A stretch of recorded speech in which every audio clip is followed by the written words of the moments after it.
drapeau ma de dama laaj rek j'ai posé une question xam nga ko mën naa ko waxaat ci kaw dégg nga kii li nga débuté yëpp waxaat je n'ai aucun problème avec ça. tey ruube la ñëwee baa di nuyu Mademba ak Mame Khady di nuyu également caméraman yeeg techniciens yi ak tous les Sénégalais qui nous regardent d'ici et d'ailleurs chaque vendredi ci Réveil. ñu ngi lay fay bu baax tamit Moustapha ñu tàmbalee ak génn àddina président conseil constitutionnel di Mamadou Badio Camara. Mamadou Badio Camara président conseil constitutionnel moom la ñu tàgge démb. mu génn àdduna ci juróom-ñaar fukki atam ak ñett. ñu war koo jébbal boromam tey jii ca Pikine moom Mamadou Badio Camara moom nag ma jàpp ne liñ mën a jàpp ci moom rek. mooy li Jean-Jacques Rousseau doon wax moo ko dal. Jean-Jacques Rousseau dafa wax ne ce sont les grandes occasions qui font les grands hommes. li tax ma koy wax mooy Mamadou Badio Camara nañu fàttali ne 2021 la dugg conseil constitutionnel. mais le 5 septembre 2022 la ko Macky Sall nommé président du conseil constitutionnel.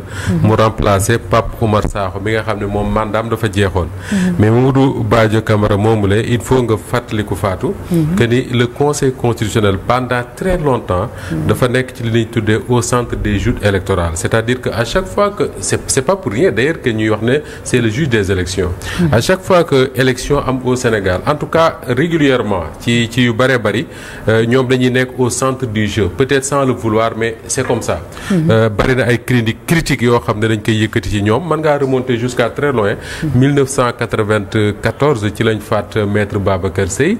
biñ koy faat il était vice-président du conseil constitutionnel. nga xam ne moom moo doon ñëw après la démission de Kéba Mbaye mi nga xam ne moo jiite woon le conseil constitutionnel. alors boo jàppee diggante 2022 ba 2024. critique ak attaque bu nekk tal na ci kaw kii di Mamadou Badio Camara. mais bul fàtte également que ni Mamadou Badio Camara mii maa ngi wax sànq ne les grandes occasions font les grands hommes. yàlla daf ko dimbali ci fin wu viam mu poser ay actes yoo xam ne finalement alhamdulilah pour moom l'histoire ne retiendra que ça.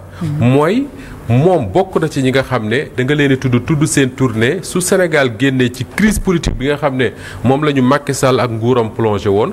bu Sénégal demee élection présidentielle en 2024 moom Mamadou Badio Camara ak les autres membres du conseil constitutionnel ñoom ñoo ko waral lu tax.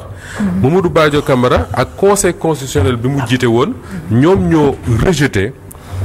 décision wu Macky Sall reporter élection présidentielle yu 25 février 2024. dañuy wax très souvent dañuy fàttali ne ñi ngi voté ñun en mars 2024 je crois que le 24 mars. mais en réalité ñi ngi waroon a voté le 25 février 2024. Macky Sall comme di Ayoba Faye moo lekk ceebu jënam ba suur naan ñetti kaas ataayam xaw ma ñaar la ñuy def léegi sax. wax ne jël décision yéen sénégalais yi man maa leen convoqué woon pour ngeen voté le 25 février 2024 léegi dootu leen voté ci. ba mu ko waxee. ñu ne dañuy dem ca assemblée nationale modifier la constitution pour bàyyi fi Macky Sall mu toogaat ba décembre 2024 dañ koy fàtte. Mamadou Badio Camara ak conseil constitutionnel bi mu jiite ñoom ñoo jël décision ne Macky Sall élection yi kenn du ko yóbbu ba 2024 et que mieux que ça dañ ko jox injonction pour que mu organise élection yi avant la fin de son mandat bi nga xam ne ñu ko prévoiroon le 3 avril 2024. ci la Macky Sall mere woon meram bu rëy boobu naan man sax doyal naa sëkk ñu ne ko ñoo la gën a doyal foofu ñun ñi nga xam depuis 12 ans on te supporte alors. bul fàtte également que ni Mamadou Badio Camara ak conseil constitutionnel bi mu jiite. ñoom ñoo validé la candidature de Bassirou Diomaye Faye. mu nekkoon lu jafe parce que bul fàtte ne dañu invalider candidature Ousmane Sonko qui était en prison avec Bassirou Diomaye Faye. à l'époque les gens am na ñu ko doon wax du ma ne les gens ne oui comme dissoudre nañ le PASTEF. Ousmane Sonko mënul nekk candidat Bassirou Diomaye Faye également mënul nekk candidat parce que mënoo bokk ci parti bu ñu dissoudre pare nga nekk candidat. Mamadou Badio Camara ak conseil constitutionnel bi mu jiite wax ne la dissolution de PASTEF n'a absolument rien à voir avec la candidature de Bassirou Diomaye Faye puisque Bassirou Diomaye Faye àtte wuñ ko ci dara dara ba teg ko daan amul dara lu ko mën a tee nekk candidat mu nekk candidat à la présidentielle. Conseil constitutionnel également moo rejeté la candidature de Karim Wade ginnaaw bi leen Thierno Alassane Sall saisiré ne Karim Wade dafa am nationalité française et boo fàttalikoo conseil constitutionnel bi Mamadou Badio Camara jiite ñoom la waa PDS ak nguurug Macky Sall wala ñenn ci nguurug Macky Sall accusé woon ne dañ leen doon ger jox leen ay milliards pour ñu wëlbati carte geeg ne kii mën a nekk candidat kee mënta nekk candidat ba sax am ay juge du conseil constitutionnel notamment le juge Cheikh Ndiaye qui avait porté plainte ba tax waa assemblée nationale bii tegoon fi bee jàll tegoon fi benn newoon dañ fi teg benn commission d'enquête parlementaire pour leeral mbir yooyu mais yàlla miy def moo suturaal Mamadou Badio Camara ni mu ko waxee sànq que ni cette grande occasion là nekkoon la présidentielle de 2024 moom la saisir pour entrer définitivement dans l'histoire en décidant que ni Macky Sall benn mënul dàq élection yi ñaar Bassirou Diomaye Faye mën na cee bokk et loolu bokk na ci li nga xam ne moom moo dalal réewum Sénégal donc bravo à lui. Et d'ailleurs le ministre de l'enseignement supérieur actuel Abdourahmane Diouf dégg naa ko fii ci Walfadjri avant la présidentielle de 2024 mu doon wax ne le conseil constitutionnel demoon na ba defatul woon droit mais da doon def de la sociologie mooy lan mooy da doon xool société wu Sénégal fan la toll ak comment faire pour génn ñu ci crise politique bi mu def ko lool parce que le conseil n'est pas seulement une organe juridictionnel wax naa la ko sànq moom mooy arbitrer les contentieux électoraux li ñu wax un dernier mot sur Mamadou Badio Camara moom ci boppam moo ko waxal boppam bi mu demee France nga xam ne Laurent Fabius moo ko invité woon ci conseil constitutionnel bu France nga xam dafa am benn ndaje bu ñuy def régulièrement foofu dafa wax lu am solo te loolu je crois que la presse insisté wu ci lu bari mais dama jàpp ne bokk na ci lu sauver Sénégal ci lu baree bari et il l'a fait discrètement wala boog le conseil constitutionnel bi mu jiite woon ils l'ont fait discrètement mooy lan mooy dafa wax ne Macky Sall bindoon na leen pour laaj leen ndax mën naa bokk ci élection yi xam nga ce qu'on veut nous vendre li ñu bëgg a jaay notamment waa APR mooy Macky Sall moom mësul bëgg a bokk ci élection yi parce que décidé woon na que ni comme ni mu ko waxee woon doyal na sëkk mënu wuti troisième mandat Mamadou Badio Camara nous dit Macky Sall laaj na conseil constitutionnel ndax mën naa bokk ci élection yi di ñëw ce qui veut dire que ni waa ji bu ñu ko bàyyi woon mu bokk le conseil constitutionnel Mamadou Badio Camara wax ne ñoom ils lui ont donné leur réponse très rapidement la wax ñu wax ko ne ko mënoo cee bokk pourquoi parce que constitution bu Sénégal moo wax ne kenn mënul def 2 mandats consécutifs moom def na benn mandat 2012 2019 def beneen 2019 2024 jeexal na mënatu cee bokk et là c'est le mérite du conseil constitutionnel bi nga xam ne Mamadou Badio Camara moo ko jiite woon comme ni ko ma Demba defee sànq ñu koy ñaanal yàlla yërëm ko te xaare ko àjjana et que teg loxo ci njaboot gi nga xam ne moom la fi bàyyi. Amine voilà beneen point Moustapha Diop di garde à vue journaliste bi di Simon Faye nekk fay ca Day Média. waaw man de soo ma laajoon sama point de vue rek journaliste ma doon. ci garde à vue Simon Faye. dama naan la man jaru ko. jaru ko pour yow. benn ñaareel bi dama naan la jarul woon ñu koy woo. parce que dama jàpp ne quand un média donne une fausse information. Sanction bi ñu ko mën a teg bi gën a diis. mooy démentir ko ne loolu amul.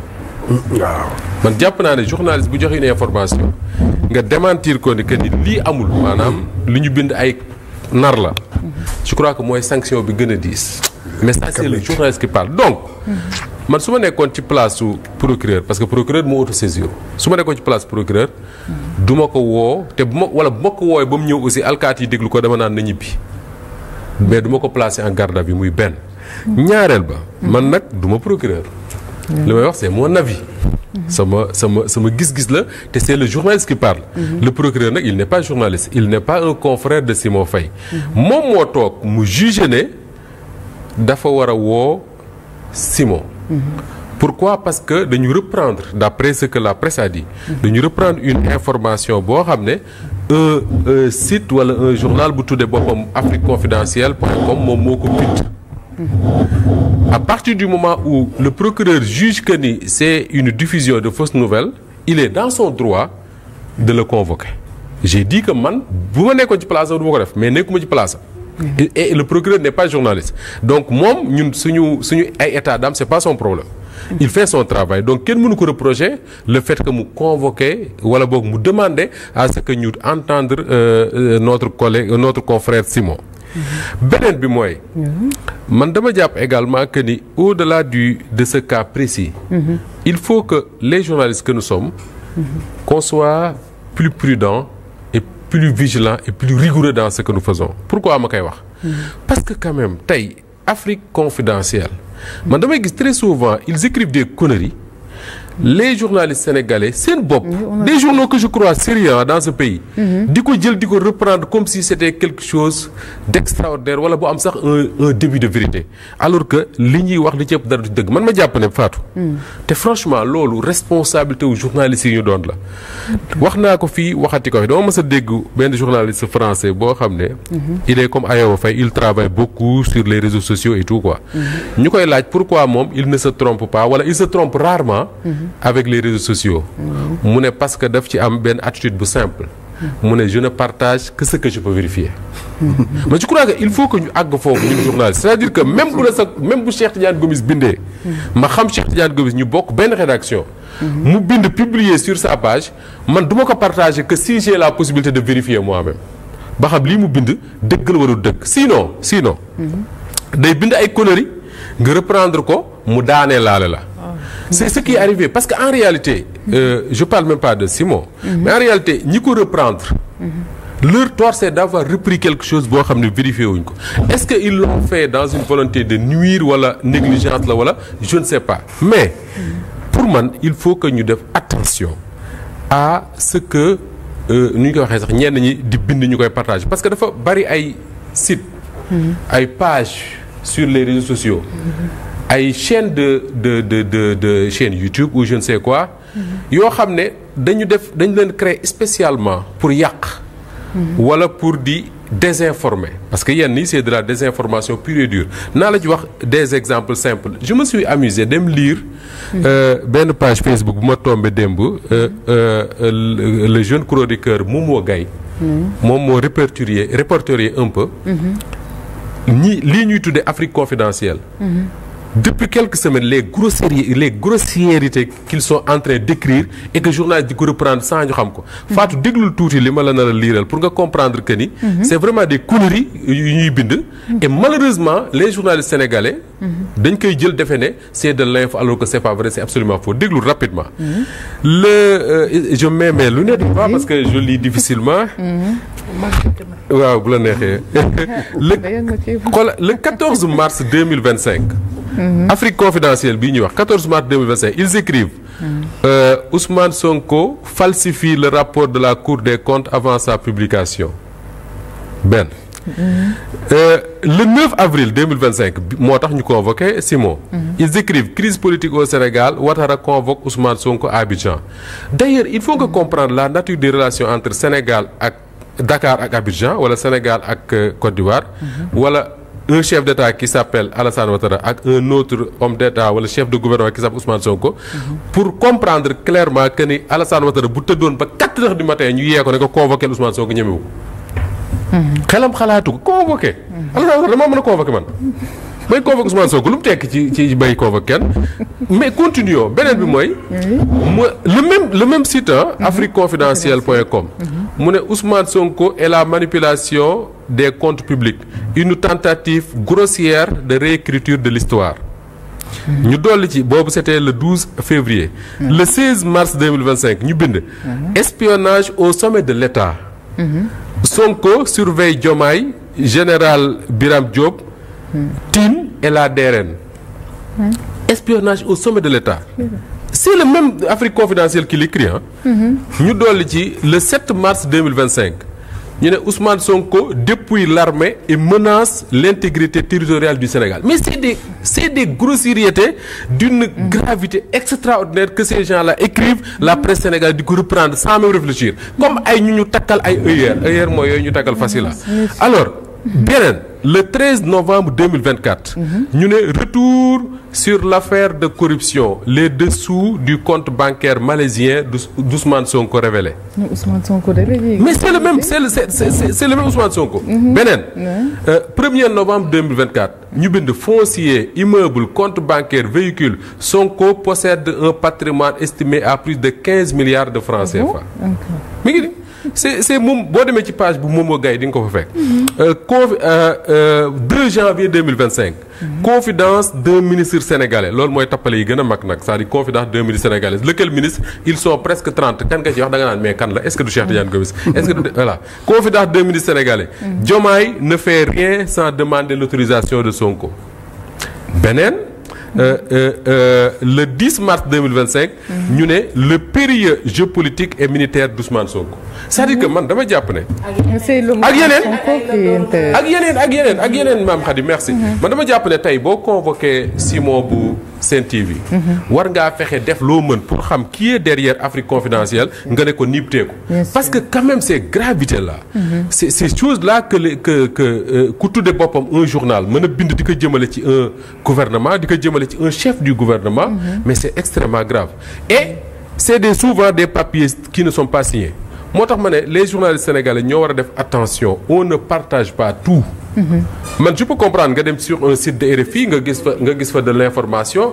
regarde par exemple ñoom ñu joxoon information bi Adji Sarr devient citoyen suisse. c'est-à-dire que il man xaw ma man non nañ ko bàyyi sax c'est-à-dire que journaliste Mademba un Sénégalais lambda il suffit simplement nga jël sa téléphone.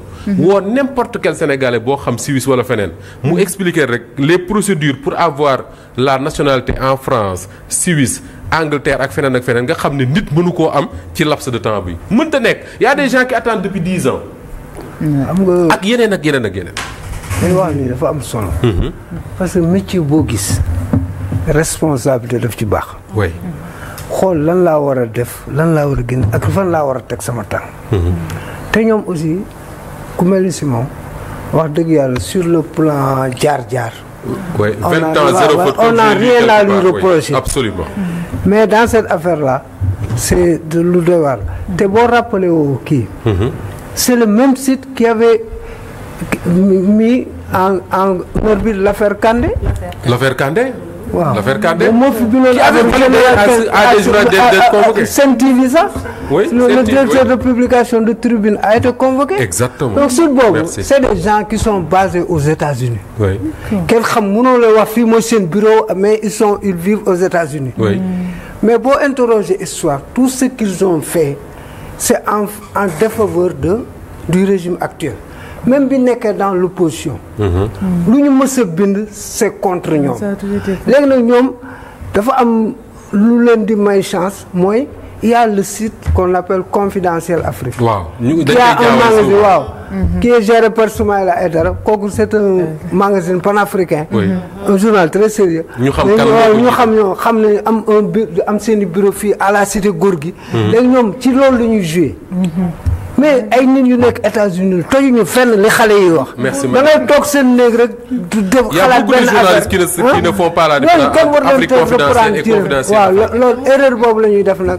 moo tax ñu bari dañuy def nag confidentiel Afrique ñu jël ko reprendre ko. mais c'est dommage. c'est dommage pour Simon parce que nit ku vraiment il a été toujours professionnel. mais bien boo sûr déggee ay analyse am de mais léegi nag li nga wax aussi dafa am solo. mais dañ ko war déglu ko. te très souvent aussi les services de communication de la présidence ak de la primature. laissent une information circuler. très mais à la minute tu réagis. très bien foofu laa bëggoon a ñëw ma dem. dañu war a réagir foofu laa mais dañuy bàyyi nit ñi après ay 24 heures ku nekk di wax après yow tu es le service de communication minute ba mën a lii du dëgg.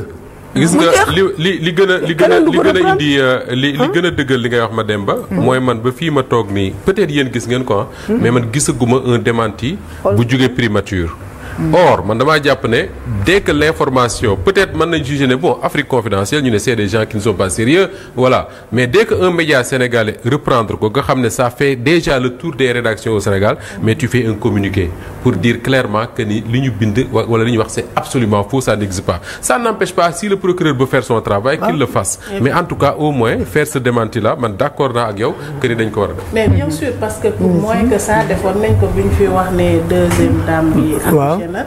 La présidence avait fait un truc sur ça. mais man sama est-ce que Moustapha suñu réflexion sax duñ ko pousser plus loin. mooy suñu réflexion